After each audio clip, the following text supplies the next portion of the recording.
Tell me what you think the current status is of diversity and integration in American urology, and perhaps compare it to some of the other fields. Yeah. So I think it's challenging. So I'd even step back for a second and just look at kind of the number of students who start in medical school that come from diverse backgrounds, specifically the African American background. We're predominantly female medical students, much more than any other ethnicity. You'd see a 50-50 break in probably Caucasian Americans. You'd see a little bit closer in Latino Americans, but in African Americans, you may see one male student to 4 or 5 female students. But I think we're making good strides. When I've looked at the data of like the number of African American applicants who apply to urology, there are really only 35 applicants per year.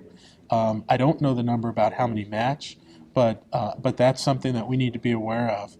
And to add on to that, when you look at other specialties, really across the board, and I'd look at other specialties that are very similar in size to us, orthopedic surgery, radiation oncology, pretty much across the board, 4 to 5% of the workforce are African Americans in all of those fields. I see. Interesting. Can you comment? Let's talk now about the academic programs. Maybe talk about educational content, FTE, departmental roles.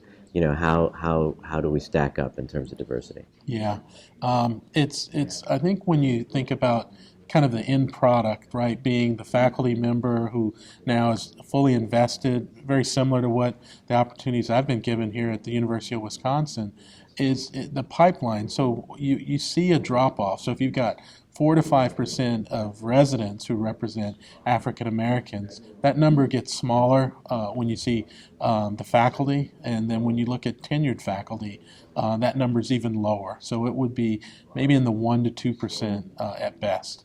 But I do think that even just this conversation in general, and what the kind of feedback that I've been given in my 11 years of practice, I think urology is very open-minded and very much geared towards making sure that we are a diverse workforce.